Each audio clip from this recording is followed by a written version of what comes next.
Saya ngomong omongan Jokowi deh sebagai presiden. Uang kita tuh banyak, ada 11.000 triliun di luar. Uang itu memang ada, entah itu jumlahnya 11.000 triliun, entah berapa, tapi Ya, ada. Kemudian dan dengan teks amnesti yang lalu itu nggak berhasil ya. teks amnesti pertama. Yang paling besar siapa? BCA kan? Desas-desusnya di market apa? Divestasi BCA. Sebelum muncul teks amnesti, muncul Panama Pakai Paper. pakai fronting. Ketika di Panama Paper tuh muncul tentang pembentukan vehicle untuk membeli divestasi di BPPR. Ini tuh dijadiin ATM gitu loh oleh politik. Ngancem. Nanti orang-orangnya datang, biayain politik, selesai. Ada isu yang memang dipelihara untuk hostile takeover.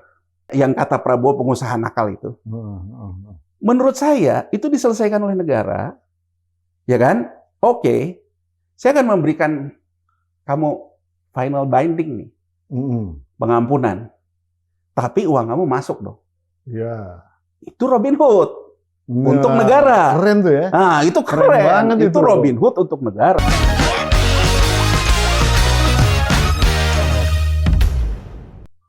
Bismillahirrahmanirrahim. Assalamualaikum warahmatullahi wabarakatuh. Waalaikumsalam. Yes, oh yes. Luar biasa. Sobat Forum, ini kita kembali lagi di acara yang Anda nanti-nantikan, kesayangan Anda, yaitu PhD 4K. Podcast hanya di sini, kritis, kreatif, konsisten, dan kocak. Kayaknya nggak bisa kocak, bro. Agak berat topiknya. Ada Bung Yanwar Rizky di sini yang akan selalu membahas masalah-masalah tentang ekonomi. Ya, siap. Terima kasih sudah hadir, siap, Bung Yanwar. Luar biasa nih. Ya. Fenomena menarik ya. Coba kita lihat gini Bang Pompi, ini kan main isu nih. Ya. Coba kalau kita lihat isu, apa sih isu yang terjadi di emerging markets yang dibangun oleh pasar keuangan di Amerika Serikat, di Wall Street? Korup. Oh, image-nya dibuat korup. Korup. Dia selalu bilang, Cina kayak gini. Tapi dia selalu bilang, mereka tuh korup juga. Ya kan? Indonesia juga korup. Nah, sehingga yang selalu saya cermati, ada isu yang memang dipelihara untuk hostile takeover. Ya kan? Jadi aset-aset di negara berkembang ini di take over pakai isu. Iya. Tapi yang menarik buat saya lagi, saya ngomong omongan Jokowi deh sebagai presiden. Uang kita tuh banyak, ada 11.000 triliun di luar. Ya kan? Saat mau teks amnesti itu teks amnesti. Artinya apa? Yang kita obrolin tadi. Persoalan Robin Hood juga. Jadi, kalau kita rentier capitalism yang sekarang menjebak Amerika Serikat, dan Amerika Serikat bisa melakukan balancing karena dia ruling currency, ya kan? Kalau buat kita, rentier capitalism ini pura-pura baik semua. Oh iya. Iya kan? Nah, pura-pura baik semua. Nah, persoalannya itu ketika kita ngomong rentier capitalism yang diuntungkan oleh kita, artinya mereka menyimpan uangnya di negara lain. Ya kan? Itulah ide tax amnesty, ide segala macam. Bahkan ide sekarang penanganan pajak lewat intelijen pajak yang dibentuk satu badan baru di bawah Menteri Keuangan, segi intelijen pajak. Itu kan tujuannya ke sana. Nah, kalau menurut saya, kalau tujuannya kayak gitu, itu bukan ide baru. Ya. Di zaman SBY sama JK 2004-2009, ya. Bahkan zaman Pak Harto sudah juga. Nah, sudah ada. Tapi tim ya, bukan tim. Badan ya. Kita lihat deh 2004-2009. Mulai membangun omongan tentang BLDI. Ini obligasi rekapnya berapa? Sementara ininya segala macam. Tapi yang saya cermati Bang Pompi, sejak kita reformasi ini tuh dijadiin ATM gitu loh oleh politik. Ngancem. Nanti orang-orangnya datang, biayain politik, selesai. Deal. Nah, jadi kita kalau mengatakan bahwa karena kita terjebak dalam rentier capitalism, kita bukan ruling currency, berarti kan kita butuh figur seperti Deng Xiaoping lah. Nggak peduli kucing putih, kucing hitam, yang penting bisa nangkap tikus, dan dipakai untuk mensejahterakan rakyatnya. Tapi kalau sekarang, kita ibaratnya, saya tahu nih permainan kamu nih. Kamu ada duitnya di sini. Dan ujung-ujungnya 86 sesama elit. Ya kita pada akhirnya sudah terjebak rentier capitalism. Kita terjebak juga lah rentier oligarki. Nah, jadi kalau menurut saya gitu ya, kita ini jangan kebanyakan omon-omon. Iya. Saya setuju, intelijen pajak kayak apa kayak. Nah, orang gitu ya, kemudian harus melakukan yang diambil ini. Karena kita bukan ruling currency ya, berarti kita hanya bisa deal dengan warga negara kita yang punya masalah kan. Kita ambil kan, kita ambil, itulah kita untuk pembiayaan pembangunan. Dan menurut saya gini Pak, Bang Pompi ya, mungkin kita perlu ide kecil tapi besar, mikirin gimana sih waktu Nelson Mandela memimpin Afrika Selatan. Menurut Nelson Mandela gitu ya, hal terbesar itu adalah soal apartheid gitu. Ya. Dan dia bilang kita harus saling memaafkan untuk melihat ke depan. Betul. Ya kan, jadi ada protes rekonsiliasi yang memang dilakukan. Nah mungkin kita ini dari 98 persoalan kita itu korupsi kan? Iya. Dan juga banyaknya yang kata Prabowo pengusaha nakal itu. Menurut saya itu diselesaikan oleh negara, ya kan? Oke, saya akan memberikan kamu final binding nih, pengampunan. Tapi uang kamu masuk dong. Iya. Itu Robin Hood untuk negara. Keren tuh ya. Nah itu keren banget itu Robin Hood untuk negara. Makanya kalau yang bukan untuk kantong sendiri, deal-dealan gitu. Kalau yang terjadi rentier oligarki tadi. Nah, oligarki. Jadi kalau menurut saya, kalau konsepnya seperti itu, misalnya ya kita bicara ke depan nih sekarang. Prabowo buat Badan Pengelola Investasi Danantara. Ya. Danantara itu intinya kan membiayai pembangunan di luar APBN. Iya. Ada dua konsep nih. Rentier capitalism mengatasi redistribusi, banyak negara membuat sovereign wealth fund. SWF. Ya. Intinya adalah dia investasi portofolio di pasar keuangan yang mendapatkan keuntungan itu dijadikan return. Begitu juga jaminan-jaminan sosial. Ya. Tapi ada juga memang yang sifatnya itu korporasi. Ya. Ya kan, BUMN. BUMN kemudian dikonsolidasikan, ya kan? Dia mendapatkan untung menjadi dividen ini kan. Jadi ada dua konsep nih. Satu welfare. Ya. Yang kalau di kita udah ada INA itu, ya itu SWF. Satu lagi BUMN, ya kan? Itu bukan yang melebur ke Danantara nanti. Nah ini justru menurut saya kita minim pembahasan tentang konsep. Mohon maaf gitu ya, kita lebih terjebak kepada perebutan sesama kelompok borjuasi, siapa yang menguasai aset besar ini, bukan tentang ide besarnya. Jadi kadang-kadang kita itu rentier ke rentier lagi gitu loh, walaupun berbeda konsep. Subrentier lah. Nah, subrentier. Nah, jadi kalau menurut saya harusnya itu kita melihatnya gini, BUMN misalnya, mana sih yang sifatnya itu cost center karena barang publik, ya, misalnya pupuk, ya, PLN segala macam. Nah, kalau yang terlalu cost center, ya udah. Ini dikumpulin satu holding sendiri lah, katakan itu call center deh, ya. Kemudian di sisi yang paling kanan yang profit center, ya kan, komersil dan sebagainya. Dan yang di tengah ada cost centernya, ada profit centernya. Makanya kalau kita lihat di Malaysia, yang cost center dijadiin BLU, BUMN di bawah Kementerian Keuangan. BUMN di bawah Kementerian Keuangan, jadi kayak bulognya dia, segala macam itu di sini. Kalau ada urusan-urusan nggak injek gitu kan. Yang tengah-tengah ya cost center, ya profit center, holding itu Petronas. Jadi kuatnya. Jadi misalnya ya, kayak pupuk di sana. Pupuk yang pabrik amoniaknya di bawah Petronas. Tapi pupuk yang untuk distribusinya BLU.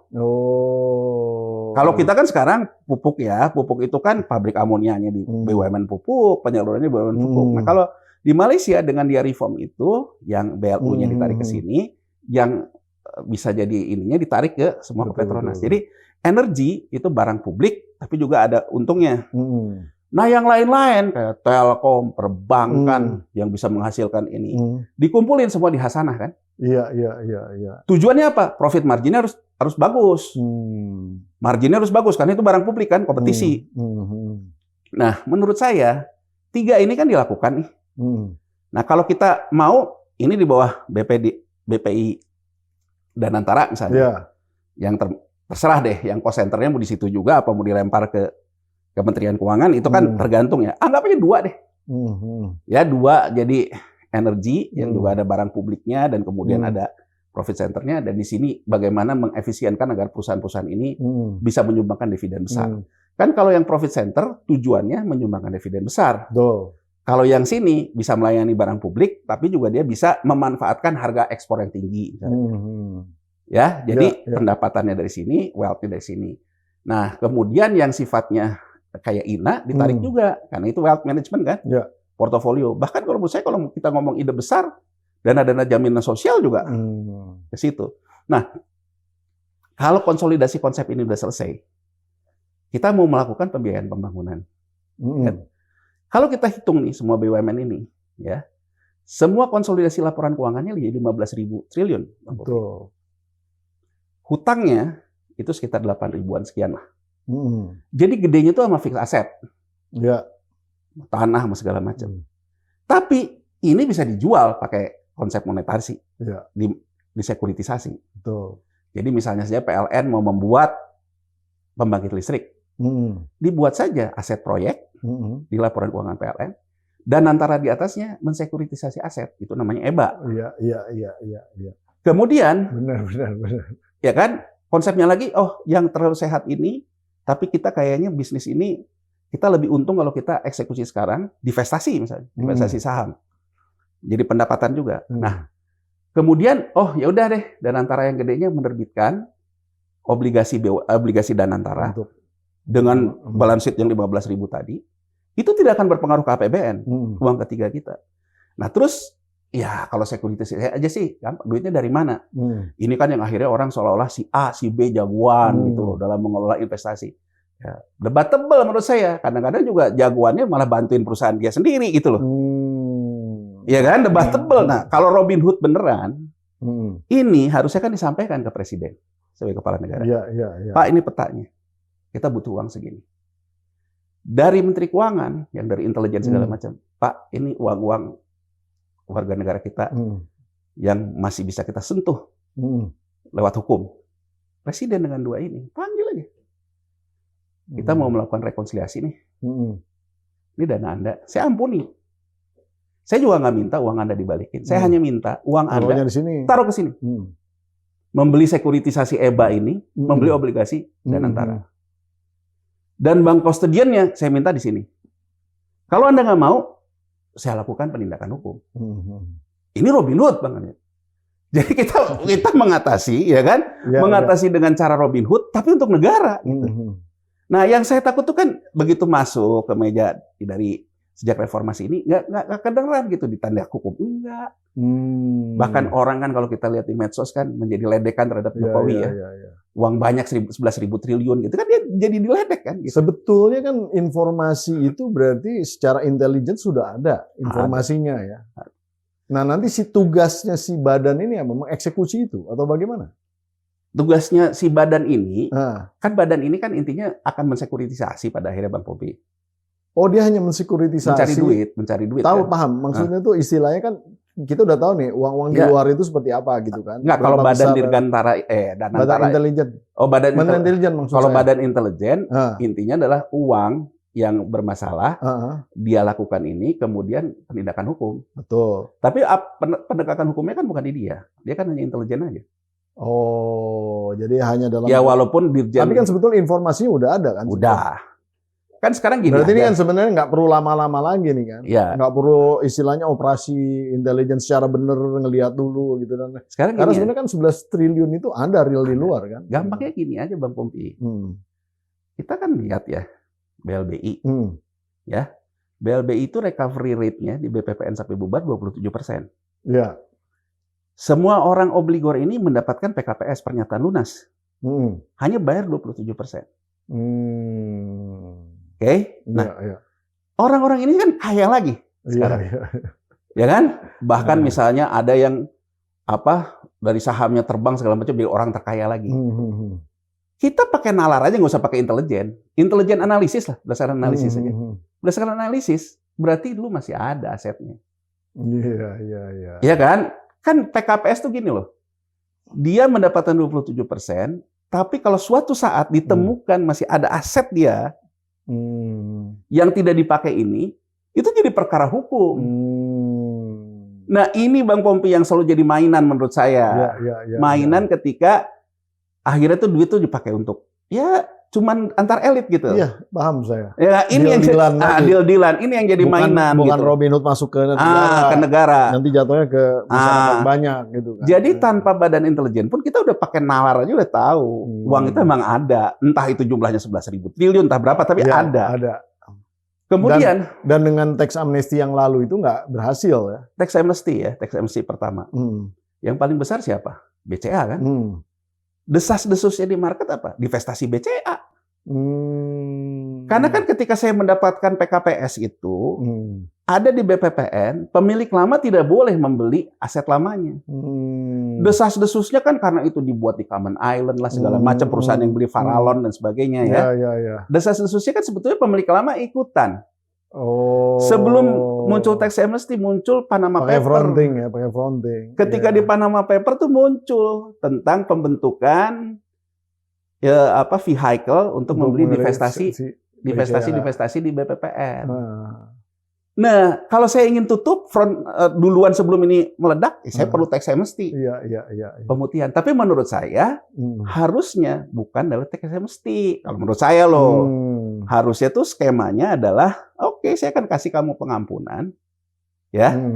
Tapi kamu masukin duitnya ke instrumen ini. Coba teks amnesty. Teks amnesty kan begitu dia dapat teks amnesty, melaporkan aset yang belum pernah dilaporkan. Ya kan?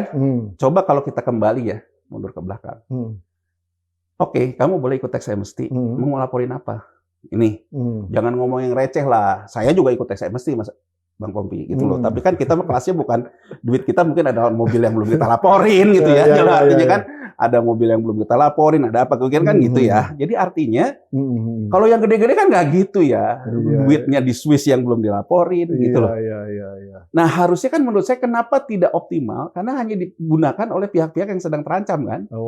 Kalau kita lihat secara pola analisisnya siapa nih yang terancam? Ya karena BCA yang paling gede.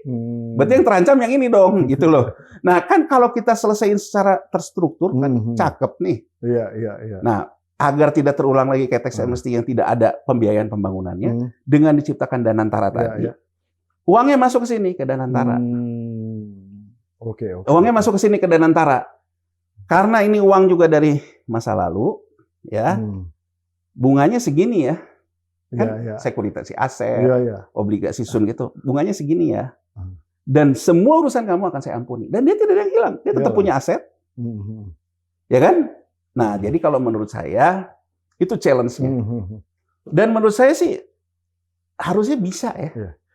Berarti kalau boleh disimpulkan ini peluang fiskal untuk dapat source of income yang banyak ya, uang masuk yang banyak nih. Ini diperbanyak ya. Instrumennya ya, instrumennya diperbanyak. Dan berarti optimis lah kita ya kalau seperti ini. Kecuali nanti kita berhadapan dengan the Fed aja. Iya. Kira-kira gitu ya. Kan gini loh. Salah satu cara keluar dari pertarungan, membuat pertarungan baru. Sekarang kan tadi kita udah bilang di depan Bang Pompi. Surat utang negara kita sangat lengket terhadap kebijakan the Fed. Ya. Berarti kita kan harus cetak uang baru di luar sini. Berarti kita harus keluar dari APBN. Nah, keluar dari APBN, ya BUMN. Tapi kalau BUMN-nya sekarang terpecah belah kayak gini, sekuritisasinya nggak optimal. Tapi kalau dia diholdingkan, angkanya kan jadi gede tuh. Bahkan lebih gede dari asetnya APBN kali, gitu loh. Sehingga saya bisa sekuritisasi di sini. Dan ini di luar APBN. Nah, tapi kan kalau kita ngomong, asing duitnya dari mana gitu. Makanya kan menurut saya, kita harus menerapkan yang namanya Robin Hood tadi. Tapi untuk kepentingan negara. Sepakat. Jadi artinya lembaga kayak Danantara ini, dia akan mendapatkan suplai dana hasil dari badan intelijennya Kementerian Keuangan. Dan presiden lah yang akan ngatur tuh nanti. Dalam satu meja ini berdasarkan intelijen begini ya. Saya juga menerbitkan ini. Saya akan memberikan final binding kepada Anda. Ya kan? Tapi uangnya masuk ke sini. Jangan teks amnesty menurut saya. Trump kepilih. Wah, ini jadi tambah menarik. Nyambung ke diskusi kita sebelumnya itu. Ya kita nggak masukin tuh parameter Trump di situ tuh. Ya. Kita pikir Amerika ya istilahnya business as usual lah, gitu kan. Apalagi ada Sri Mulyani di sini yang bisa menjadi corong suara kita ke sana, gitu kan. Nah, namun belum apa-apa Sri Mulyani udah bilang, Trump kepilih, rupiah tertekan gitu. Waduh. Saya juga kaget loh, kok tiba-tiba udah langsung ada respon kayak begitu. Gimana menurut pendapatnya Bung Yanuar nih? Gini ya, kalau menurut saya fenomena Trump terpilih ini, kenapa mungkin statement dari Menteri Keuangan ya di Sri Mulyani bahwa Trump terpilih rupiah melemah. Karena gini, waktu 2016 ya, waktu 2016 itu berbagai kebijakan Trump itu ya, itu sangat menekan emerging market. Betul, ya, dalam artian bahwa Trump pada waktu itu melepaskan jeda. Jadi waktu tahun 2014, Bung Pompi gitu ya, Janet Yellen ya, gubernur The Fed pada waktu itu, setelah sebelumnya ada pertemuan G20 ya. Salah satu yang bicara di G20 bahwa proses tapering off, jadi tapering off itu tadinya kan mereka mengguyurkan uang ke pasar keuangan global yang orang sebut dengan cetak uang, menambah uang beredar. Nah, uang beredar ini sejak 2011 dikemukakan bahwa mereka ingin menormalisasi neraca The Fed. Apa itu normalisasi neraca The Fed? Karena The Fed itu, satu, dia melakukan proses quantitative easing ya, dalam artian cetak uang. Jadi cetak uang ini kan di sisi liability di neracanya The Fed. Nah, di sisi aktivanya itu bukan emas. Kan kalau fiat money atau konsep bank sentral yang lama, back to back bahwa back to back-nya itu kalau saya nambah uang beredar, berarti saya harus menambah cadangan emas. Nah, yang terjadi di quantitative easing bukan gitu. Jadi uang beredar di sini itu lebih banyak di yang uang beredar di pasar keuangan, back to back-nya dengan surat-surat berharga yang dia bail out. Dan proses yang dia lakukan dalam hal mensupport fiskalnya pemerintah dengan dibeli oleh bank sentral. Nah, sehingga seperti juga kita bicarakan kemarin, ya, gugatan terhadap The Fed sebagai ruling currency, terutama posisi dia yang mendapatkan alokasi besar di SDR IMF, itu datang dari Cina sebelum Cina dan Rusia membangun BRICS ya. Nah, datang dari Cina, sehingga The Fed sendiri menyadari bahwa neraca ini harus dinormalisasi lagi. Jadi artinya surat-surat berharga ini harus segera dilepas lagi, gitu ya, agar nanti rasio itu imbang lagi lah, seperti profil bank sentral lah ya, profil bank sentral. Nah, itu yang disebut dengan tapering off. Jadi tapering off itu dia berhenti membuat program yang sifatnya mengguyur uang beredar. Kedua, dia akan mulai melakukan pelepasan lagi apa yang sudah di bail out sebelumnya ke pasar ya. Jadi banyak program dia. Nah, itu membuat rupiah kita melemah jauh, bukan hanya rupiah. Hampir semua major currency. Jadi kalau Bung Pompi ingat gitu ya, waktu itu terkenal 5 fragile countries. Itu dikatakan juga oleh Yellen di Kongres, di Senat, bahwa dia bilang kebijakan kita ini membuat ada 5 negara yang terkena dampak. Brazil, Turki, gitu ya, Indonesia, 2 lagi saya lupa nih. Pokoknya ada 5 fragile countries, ya.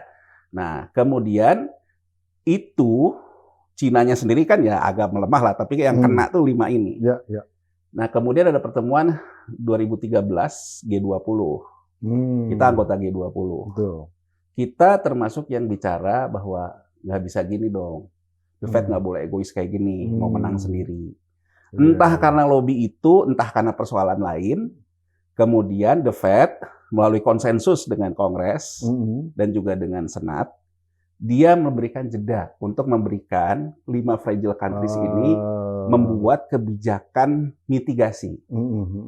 Nah, disitulah rupiah kemudian Turki lira kuat lagi. Kalau yang kemarin kita bilang BI sengaja nggak mau terlalu kuat setelah proses jeda itu, karena mungkin BI menduga yang terjadi hari ini. Nah, kemudian Trump menang pemilu. Trump bilang bahwa kita ini harus raja tega lah kabar kesannya gitu loh. Karena apa, make American great again itu. We're fixing the country. Jadi dia bilang kita jangan pakai jeda-jeda kayak gini. Ya kan, jangan pakai jeda-jeda gini terus gitu. Karena itu yang bisa mengakibatkan kita kuat lagi. Isu kedua, karena proses inflasi yang ingin ditekan rendah, kebijakan krisis 2008, itu mengakibatkan harga energi rendah, Bung Popi. Dan pertama dalam sejarah, ketika Trump memerintah itu, neraca migas Amerika Serikat itu defisit. Dan kita tahu, Republikan ataupun juga pembiaya politik Partai Republik dan sebagainya, kebanyakan bisnisnya migas. Jadi kata Trump, kita harus pro inflasi tinggi. Sehingga menurut dia, suku bunga bank sentral harus didorong naik agar inflasi. Karena Trump mengatakan, inflasi yang terlalu rendah begini, pertumbuhan kita juga rendah. Makanya kan ada pemahaman di mereka itu dual mandat itu, Bung Popi. Kalau kita kan seolah-olah kalau inflasinya rendah bagus ya, tapi kalau inflasi rendah tidak punya ruang kepada pertumbuhan, itu juga buruk. Betul. Nah, Trump bilang, untuk seperti itu, udah, kita jangan ragu-ragu. Nah, mungkin Sri Mulyani berpatokan ke situ ya. Karena begitu Trump agresif memimpin, dalam era sejak kita dengan kita membiayai fiskal kita, mulai surat utang negara yang diperdagangkan di pasar ya sejak 2008, titik terendah harga sun kita di pasar sekunder itu terjadi di 2016 saat Trump. Itu angkanya di 90, suku bunga yieldnya ke 8%-an. Nah, sehingga kalau sekarang ya Trump melakukan lagi hal seperti itu, ya ada semacam persepsi di pasar gitu loh. Berarti nanti ini akan agresif lagi, terutama akan menekan Cina dengan ini segala macam. Dan terutama kan udah kelihatan di harga minyak ya. Jadi harga minyak, karena Trump sangat identik dengan mendorong harga minyak naik. Gitu ya. Nah, ada ketakutan bahwa inflasi global yang udah mulai direm dikit oleh kebijakan-kebijakan The Fed kemarin yang lebih lebih suku bunganya udah punya ruang turun, setelah naik dia punya ruang turun. Ada kekhawatiran akan terus diterusin. Karena faktor perang dagang dia, geopolitik, dan faktor pro-growth-nya dia. Jadi Trump ini tipikal orang yang secara ekonomi sudah pragmatis, Bang Pombi. Jadi tidak pakai konsep misalnya pertumbuhan berkualitas. Pokoknya tumbuh aja. Kalaupun tumbuh itu juga menyebabkan inflasi, ya nggak apa-apa. Yang penting dengan pertumbuhan itu ada uang yang dibagi. Nah, jadi menurut saya ya asumsi persepsi pasar ke sana. Persepsi pasar itu bahwa kemudian akan seperti itu. Tapi kalau pendapat pribadi saya, sebenarnya sih kalau terkait dengan mau Trump, mau Kamala Harris gitu, memang kalau menurut saya trennya US dollar lagi strong. Dan memang ini menjadi agenda negaranya untuk seperti itu. Bukan pimpinannya ya? Bukan pimpinannya, cuman mungkin Trump akan lebih agresif dibandingin Kamala Harris ya. Itu iyalah. Tapi kalau persoalan dampak pada saat itu setelah election di Amerika Serikat, menurut saya mau Trump, mau Kamala Harris, itu yang akan terjadi. Gitu ya. Jadi kalau saya sih ngelihatnya ya kacamatanya buat emerging market, buat Asia, orang teringat 2016 pada saat Trump mulai berkuasa. Jadi dia mungkin dulu, Bang Pompi, dia mulai dari Fed rate-nya itu masih di inflasi masih di 2, dia dongkrak kan, begitu agresifnya. Orang kan takut. Sekarang udah di angka 5. Kalau Trump kayak gitu lagi, ke atas lagi kan gitu.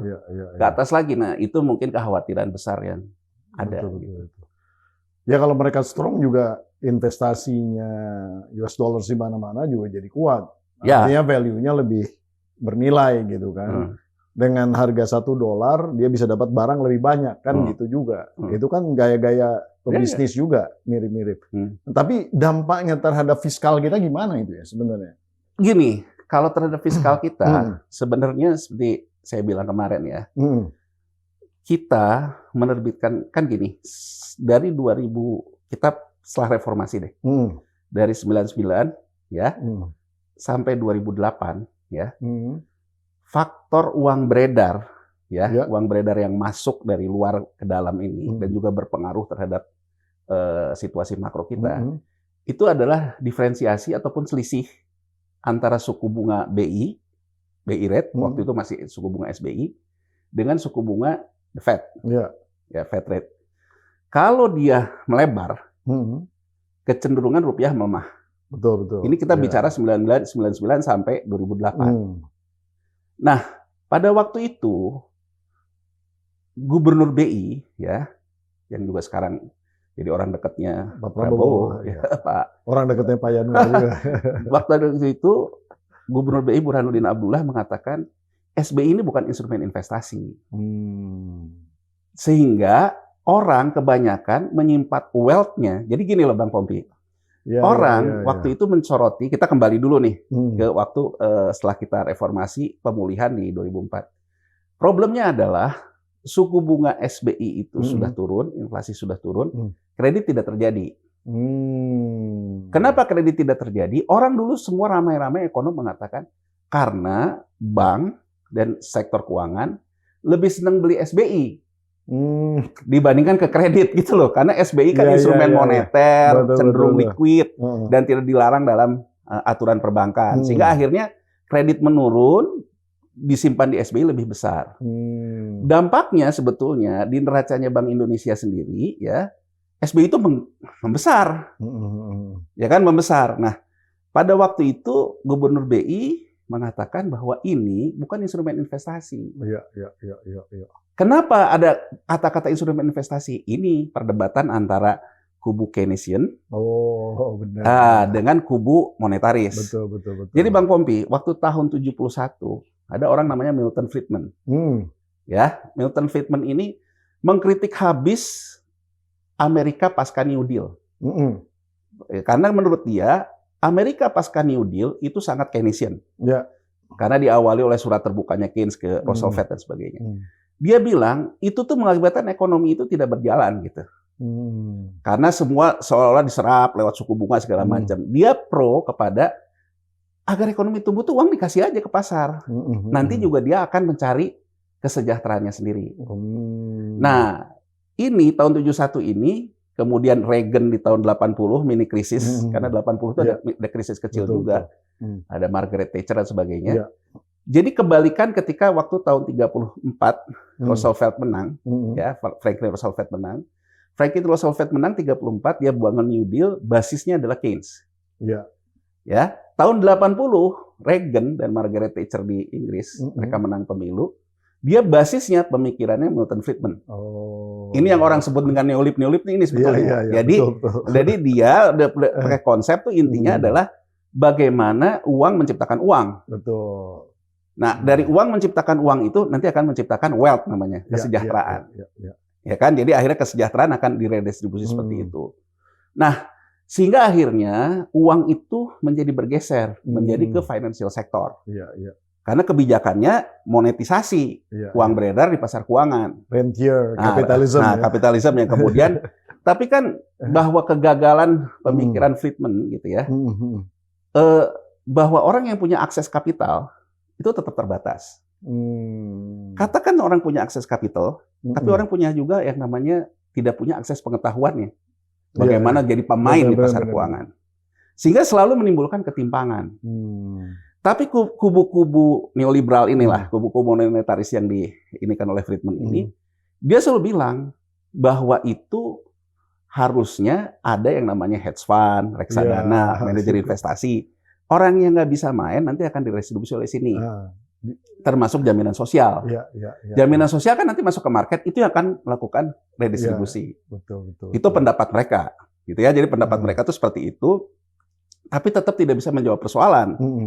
Karena pada akhirnya, katakanlah persoalan literasinya, edukasinya bisa diatasi oleh ini, tapi kan tetap persoalan kapital. Tidak semua orang bisa membeli instrumen seperti itu. Nah, ini membesar yang akhirnya jadi krisis .com di 90, ya kan? Kemudian ada Enron Gate di tahun 2002 dan Anderson itu. Puncaknya 2008 krisis seperti yang terjadi sekarang. Nah, jadi dari konsep itu gitu ya, itu sebenarnya menjalar Bang Pompi ke kita. Kita pun menjadi sangat pragmatis, monetaris, apalagi baru krisis 98 di mana profil perbankannya kenanya sama faktor kredit, Benar. bukan surat berharga kan? Iya, iya. Semua direstrukturisasi. Banknya kemudian juga dapat obligasi rekap. Iya, iya, Obligasi iya, rekap iya. itu kemudian begitu dia mulai pulih, ada traumatis. Kalau saya kasih kredit, nanti kayak kemarin lagi. Iya, iya. Akhirnya rame-rame orang menjadi wealth management. Ya kan, wealth Iya, management dan menyimpan di SBI tadi. Iya, iya. Nah, karena pemikiran berkembang seperti itu, pada waktu itu mulai muncul, dan memang kalau kita bilang, Departemen Keuangan, waktu itu Sri Mulyani, Sri Mulyani bilang gitu bahwa kita harus mereform hutang dalam APBN kita. Iya, iya. Nah, sehingga akhirnya singkat cerita, tahun 2008, ya, mulailah kita pada era, sebelum krisis terjadi nih, mulailah kita pada era pembiayaan kita melalui surat utang negara yang diperdagangkan. Jadi kita mensekuritisasi hutang dijual di pasar keuangan. Betul, betul. Ini juga sejalan dengan harmonisasi moneter yang mengatakan bahwa kalau memang mau instrumen investasi, jangan SBI, diciptakan saja oleh instrumen investasi yang lain. Nah, akhirnya surat utang negara ini menjadi instrumen investasi. Iya, iya. SBI pun hilang, jadilah dia BI rate yang kita kenal sekarang. Repo, 7 days repo. Jadi 7 days repo itu bank kalau dia butuh likuiditas, sun yang dia beli itu dikasih ke BI di 7 hari repo. Ya, dibalikin lagi. Nah, jadi akhirnya BI itu tidak menanggung beban wealth gitu ya. Karena BI fokusnya lebih kepada mengatasi likuiditas, mengatasi inflasi. Nah, ini ya, jadi surat utang negara. Nah, menjawab yang ditanyakan Bang Pompi tadi, dari 2008 sampai hari ini berubah tuh. Kalau dulu uang beredar itu sangat dipengaruhi oleh perbedaan suku bunga SBI dan suku bunga Fed rate. 2008, saya risetnya sampai 2014 ya. Tapi anggap aja sampai hari ini sama lah gitu ya. Dari 2008 sampai 2014, faktor yang mempengaruhi uang beredar masuk itu adalah volatilitas surat utang negara kita. Jadi volatilitas surat utang negara kita itu yang mempengaruhi uang beredar di kita.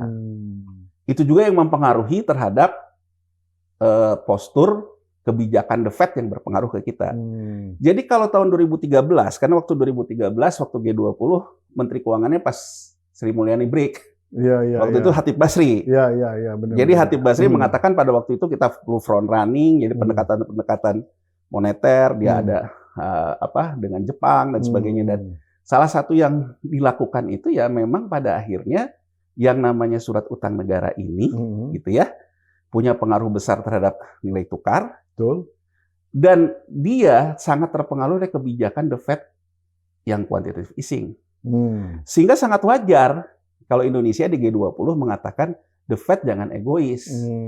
Karena ketika 2008 kita tuh menikmati betul di saat kita berubah ke pasar surat utang negara yang dijaga di pasar.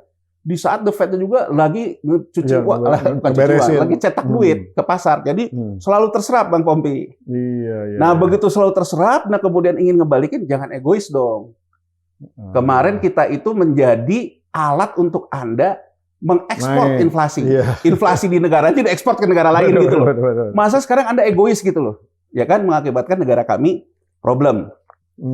Jadi, saya ingin mengatakan, apa resiko fiskal kita? Ya itu. Di G20 sendiri kita minta untuk ada jeda. Berarti kan kita sangat terpengaruh kalau The Fed ini punya kebijakan yang extraordinary, yang berpengaruh terhadap harga surat utang kita. Jadi fiskal kita kembali seperti kita sebutkan kemarin, sangat tergantung kepada yang namanya kebijakan The Fed yang berpengaruh terhadap pasar surat utang. Nah, ini yang orang takutkan di Trump nih. Ya kan, ini orang ditakutkan karena kan kalau Janet Yellen kan sekarang Menteri Keuangan kan, yang dulu Gubernur The Fed sekarang Menteri Keuangan kan, Demokrat memang gitu ya. Nah, orang takut bahwa Trump besok balik lagi nih kayak waktu dulu 2016 dia nggak mau tahu gitu, nggak mau tahu urusan siapa. Dan menurut saya sih mungkin dia terhadap Indonesia sih nggak terlalu ini ya, nggak terlalu pengen nyerang ya, Bang Pompi ya. Cuman gini loh, kita tuh kan sangat tergantung secara moneter ke Amerika. Kalau kita lihat postur uang beredar kita. Tapi kalau kita lihat postur neraca perdagangan kita sangat tergantung ke Cina. Jadi baik kita itu sebagai penyuplai bahan baku ke Cina, karena kan barang akhirnya di Cina. Jadi kita suplai bahan bakunya, itu sangat kelihatan di neraca perdagangan kita. Begitu mereka berproduksi jadi barang jadi, masuk ke kita. Tapi yang paling penting adalah bahwa Cina melakukan supply chain untuk mengisi barang-barang ekspornya, itu salah satu mitra terbesar bahan bakunya dari kita.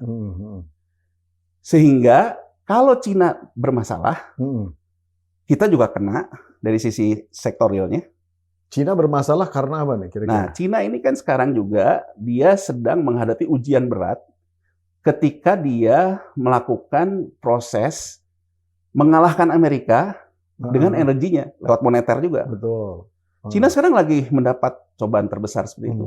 Gini Bang Pompi, orang mungkin tidak terlalu melihat merhatiin. Cina itu ya, dia itu kan sebetulnya cost leadership. Ya. Cara memenangkan industrinya. Betul. Biaya dibuat murah. Cost leadership ini awalnya dari mana? Dari kebijakan moneter. Nah, dari pertamanya nyontek barang orang, ekspor. Nah, waktu dulu ya, waktu pertama kali Zhurongzi buat reform ekonomi ini, akhirnya barang-barang pemegang merek di Amerika dan di Barat, ya udah deh outsourcing aja barangnya di Cina. Karena di Cina ternyata cost-nya rendah, toh juga nanti kesiniin lagi kita jual. Nah, waktu 2003 Alan Greenspan tuh menyerang ini. Dia bilang manipulasi currency di Cina. Kenapa? Karena Cina melakukan itu juga dengan capital control. Jadi begitu kita buat pabrik di Cina, uangnya juga harus di perbankan Cina. Iya kan? Nah, uangnya harus di perbankan Cina. Jadi nggak kayak kita nggak tahu ya, orang jual batu bara duitnya di mana gitu ya. Nah, harus di perbankan Cina. Kedua, Cina membuat rezim uangnya itu kurs tetap, tidak diperdagangkan di pasar uang. Menurut Greenspan, ini penyebab neraca perdagangan kita defisit. Karena manipulasi di Cina. Nah, kemudian berangkat berikutnya, Alan Greenspan nggak mau nyalahin lagi Cina. Dia nyalahin pengusaha Amerika. Nggak punya nasionalisme, dia bilang. Harusnya dia punya nasionalisme. Begitu tahu negara ini lagi kayak gini, ya uangnya Anda bawa dong. Tapi akhirnya, pegel kali ya Alan Greenspan ya, nggak ada nasionalisme, dia naikin Fed rate yang tinggi itu. Nah, didorong juga oleh harga minyak yang tinggi kan. Kelojotan memang Cinanya. Dan 2005 kita ingat Cina bilang, oke, saya akan meliberalisasi terbatas mata uang saya. Oke, mata uang saya. Jadi dalam salah satu timeline lah ya yang saya lihat, ada Sri Mulyani lagi Kemenkyu mengajar itu. Menkyu mengajar itu. Saya bilang bahwa satu negara kalau dia punya confidence mata uangnya itu bisa laku di negara lain, maka dia baru boleh percaya diri lah intinya. Ini poin yang benar. Makanya saya bilang kan, kalau untuk mazhabnya memang beliau ini kredibel. Jadi artinya apa? Cina menyetop dirinya untuk diperdagangkan uangnya karena dia merasa belum terlalu kuat. Tapi begitu dia kuat, dia mulailah membuat RMB itu bisa diperdagangkan di internasional karena dia merasa sudah kuat. Gitu juga Amerika gitu. Jadi intinya adalah kenapa US dollar itu bisa dominan? Karena dia punya kepercayaan diri menjual itu di luar. Orang butuh US dollar. Kenapa sekarang juga Yuan berani dengan PD-nya, dengan BRICS-nya melawan Amerika? Karena dia juga mulai berani bahwa uang dia juga laku di luar. Jadi bukan semata-mata kita ngomong dedolarisasi. Dedolarisasi sangat dibutuhkan negara kita sendiri. Bisa nggak rupiah kita laku di luar? Sepanjang nggak ada itu, ya berarti kita kan akan sangat tergantung. Nah, pertarungan ini, Bang Pompi, yang menarik nih sebetulnya terjadi di setelah COVID. Setelah COVID. Jadi setelah COVID, saya lihat Cina ini mulai terjadi PHK. Kemudian dia mulai kena di propertinya. Benar. Mulai kena di ini, pokoknya penyakit monetaris lah ya. Nah, terakhir itu perusahaan-perusahaan Amerika ini menarik dari Cina sekarang ini. Alasannya sih sebetulnya karena penurunan volume produksi awalnya karena COVID. Nah, dengan Cina, dengan mereka narik ini, orang akan membaca kalau Trump semakin agresif, terutama Elon Musk ya. Elon Musk kan sangat mengendorse Trump. Ya, Dan Elon Musk yang memimpin pabrik-pabrik outsourcing itu ditarik dari Cina. Sehingga Cina mendapatkan PHK yang besar. Ya kan? Bahkan dia dengan gimmicknya mengatakan nggak ada gunanya lagi buat mobil listrik. Kan ngomongnya gitu kan? Ya kan? Dia tarik. Nah ini kan mengakibatkan yang tadi capital control yang dicoba ditahan oleh Cina mengalami masalah. Nah kebayangkan kalau misalnya berikutnya juga perang ini nggak selesai, Cinanya punya masalah, perlu konsolidasi di dalam negeri, dia juga terjadi downsizing industri, kita kan kena. Di sisi lain untuk menyerang Cina, Amerika juga agresif. Secara moneter juga kita kena. Jadi menurut saya, kita itu kenanya itu, kalaupun Trump agresif itu faktor bola biliar sebetulnya. Mau masukin bola 8, kena 1 dulu gitu loh. Bukan kita yang dijadi sasaran gitu. Cuman karena dia menyasar Cina ini punya dampak luas, kita kena. Jadi sebetulnya sih kalau menurut saya sih benar bahwa kita ini harus dua-duanya kan. Sekarang Prabowo sebagai presiden ke Cina dulu, ya dia menandatangani beberapa kesepakatan. Kemudian ke Amerika, ya kan. Nah intinya kan bahwa di Cina dia menginginkan industri sebagai penyuplai bahan baku nggak selesai, nggak berhenti deh. Karena kita juga saling ada ketergantungan di situ. Ke Amerika saya belum tahu dia mau ngomong apa, tapi menurut saya ke Amerika dia pasti akan ke arah-arah ya terbukalah terhadap konsep-konsep Amerika dengan monetarisnya segala macam ya. Mungkin dia mencoba balancing ini, tapi walaupun kita bisa balancing, kalau Trump kumat, emang gitu loh. Kalau Trump kumat, dia nyundul ke Cina gitu loh. Kita kena ini. Kita kena. Jadi menurut saya kena smashnya. Jadi ya tetap aja kalau menurut saya sih ujung-ujungnya kita memediasi antara ini satu ke sini iya, tapi tetap harus ada yang kita bangun dari diri kita sendiri. Karena kalau kita juga sekarang dua-duanya kena, sementara dua-dua ini bisa punya dampak. Itu sih menurut saya sih ya yang harus kita lihat. Jadi kalau dilihat dunia ini sekarang sebetulnya mengalami episode yang pernah terjadi juga di tahun 1920. Nah, sampai 1930. Saya bacanya nggak sampai situ soalnya. Karena 1920, 1930 Keynes itu mengkritik Adam Smith. Menurut Keynes, ini kenapa terjadi krisis, ya terlepas dari flu Spanyol dan sebagainya, krisis pangan segala macam. Karena orang-orang ini terlalu membiarkan pasar bekerja, padahal negara itu harus bekerja. Kan kalau Adam Smith kan, let's market operate itself. Jangan ganggu pasar. Ya kan? Nah, dia bilang krisis ini terjadi karena peran negara yang berkurang. Ya kan? Nah, kemudian akhirnya dia dipakailah oleh Roosevelt konsep dia tentang konsep negaranya. 71 dikalahin lagi nih sama penerusnya konsep pasarnya Adam Smith, si Friedman. Yang orang bilang neoliberal kan, kalau liberalnya kan si Adam Smith. Betul. Ini kalah nih, kena 80. Nah, sekarang orang terjebak lagi nih di konsep wealth management ini. Rentier capitalism gitu ya. Yang akhirnya tuh terjebak bahwa uang itu hanya berputar-putar di kelompok tertentu. Benar. Di kelompok tertentu. Nah, Amerika Serikat sendiri punya problem ini. Jadi Bang Pompi, kalau kita lihat ya, ini enaknya di Amerika nih. Di Amerika itu kita bisa lihat gitu. Sebetulnya wealth ataupun orang itu sekarang pendapatannya dari apa sih gitu. Di Amerika. Ya kan? Jadi di Amerika Serikat itu ya, sekarang itu kenapa dia tidak pernah, bahkan Trump sendiri. Trump pernah ya mirip lah waktu 2016 kan mirip juga kayak Presiden Prabowo juga. Dia agak against the market. Nah, begitu dia against the market, sempat market juga tidak mendukung dia dengan berbagai macam isunya di Amerika. Dia pada akhirnya akomodatif juga terhadap pasar. Kenapa, Bang Pompi? Karena kalau kita lihat setelah krisis 2008 ya, hampir semua warga negara Amerika Serikat itu mengandalkan uangnya yang tumbuh dari capital gain atau trading gain di pasar keuangan. Wealth. Jadi dari sisi wealth manajemennya.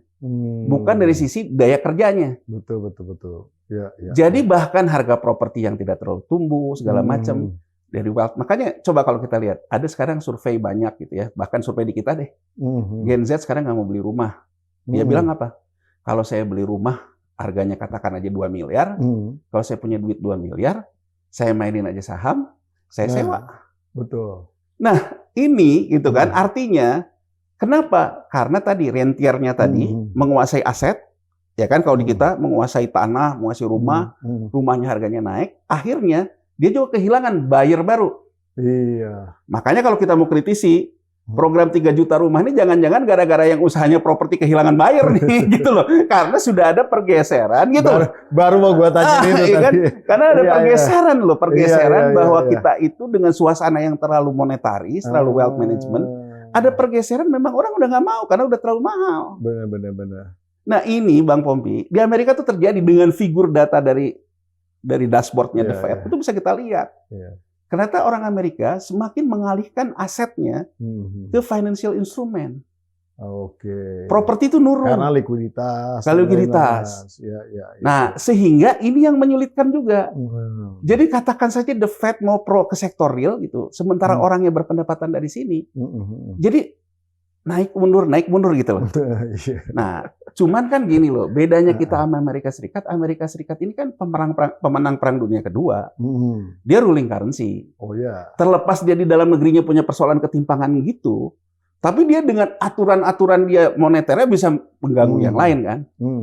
Itu kenapa Trump menang gitu. Karena Trump itu dianggap dia punya langkah yang lebih konkret gitu. Buat ekonomi petani jagung, yang gitu-gitu karena dianggap lebih punya langkah konkret gitu. Karena hal-hal yang sifatnya wealth tadi. Tapi kalau Trump memimpin di Indonesia, dia nggak bisa juga kayak gitu. Karena dia tidak bisa membuat kebijakan dagang sekaligus kebijakan moneter yang berpengaruh ke negara lain gitu. Nah, orang melihat Kamala Harris, ya orang melihat Joe Biden. Joe Biden 4 tahun terakhir ini kan lebih kepada kompromistis. Betul. Ya kan tidak ya ke Cina menyerang tapi tidak dalam instrumen-instrumen moneter. Jadi kita tuh punya masalah yang sama sama Amerika Serikat. Problemnya Amerika Serikat ruling currency, kita follow the currency. Keren banget. Suka saya. Aduh, Bung Yanuar nih, mohon maaf nih. Siap, Bung. Pengen nerusin lah, tapi nggak apa-apa. Kita kan bagi-bagi nih chapter per chapter nih. Ini bab 2-nya, bab 3 lah ini ya, bab 3 gitu. Sampai bab 10 pun kita ladenin gitu. Iyalah, yang penting edukasi aja lah. Iya, cuman waktu nih yang sangat terbatas dan saya ucapkan terima kasih tentu sama-sama hadir di sini nih luar biasa. Tapi ya kita berharap tentu istilahnya ya ekonomi Indonesia itu tercapai apa yang menjadi target-target tentunya itu. Ya. Baik, mungkin ada 1 menit 2 menit untuk audiensnya PhD 4K, silakan. Ya, kita sebagai rakyat ya. Sebagai rakyat yang membutuhkan pemerintah itu bukan kelompok burjuasi. Yang membutuhkan pemerintah itu adalah rakyat-rakyat yang memang berada dalam ketimpangan. Nah, dalam ketimpangan itu perlu peran negara yang mensuplai uang ke sana.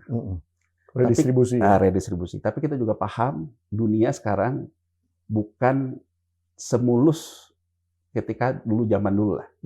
Dunia sekarang tuh kita sangat tergantung ke sistem moneter segala macam. Jadi menurut saya dengan kepemimpinan baru Presiden Prabowo ini, harapan saya satu aja sih. Jadi petani moneter, dalam arti itu apa? Pakai moneter, tapi cara berpikirnya reforma agraria. Oke. Artinya apa? Reforma agraria itu sektor real, Bang Pompi. Karena kan kalau kita bicara ketimpangan terbesar kan di desa. Kalau kita lihat di mana sih ketimpangan itu petani gurem, nilai tukar petani kita yang selalu rendah, ya kan? Nah ini perlu diredistribusikan. Nah cara-cara lama gitu ya dengan konsep trickle down effect menurut saya nggak bisa. Susah. Jadi pesan saya ya Presiden menggunakan instrumen-instrumen moneternya, menggunakan instrumen intelijennya untuk menyerap dana-dana yang bisa kita tarik lewat peranata hukum, ya. Tapi sekuritisasinya dipakai untuk kesini. Itu menurut saya, karena negara kalau yang di tengah tahulah, ibaratnya sekarang lihat rupiah segini ya dia pasang di berapa. Jadi ini lawful Robin Hood, bukan unlawful Robin Hood, tapi lawful ya. Dan memang dengan hukum juga. Dan memang dilakukan untuk negara ya. Karena bisa jadi orang jadi Robin Hood tapi untuk dirinya gitu. Itu unlawful. Wah, terima kasih yang luar biasa nih, menarik sekali. Nah, Sobat Forum itu tadi suatu paparan yang sangat menarik dan membuat kita tentunya terbuka mata di dalam konteks melihat optimisme ke depan.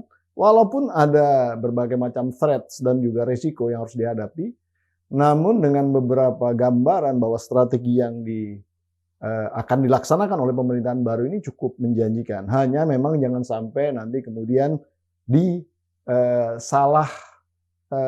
kelola atau disalah gunakan oleh oknum-oknum elit yang tadi melakukannya untuk kantong pribadi. Tapi kalau kemudian ini dilakukan di dalam konteks menjadi lawful Robin Hood gitu, di mana kekayaan-kekayaan yang belum tersentuh dan kemudian bisa dimaksimalkan di dalam konteks mendapatkan income negara yang kemudian diredistribusi kepada rakyat yang di bawah, ini harus kita dukung tentunya. Nah, itulah tadi Bung Yanuar Rizky. Terima kasih Bung Yanuar sudah bergabung, dan jangan pernah tinggalkan ini channel nih, karena kita akan ada chapter-chapter berikutnya dari Bung Yanuar. Ini baru chapter nomor 3. Ya, jangan bosan. Saya Bung Bidah Hidayatullah, PhD 4K. Podcast hanya di sini. Kritis, kreatif, konsisten, dan kocak. Untuk sementara ini undur diri. Wassalamualaikum warahmatullahi wabarakatuh. Sampai episode berikutnya.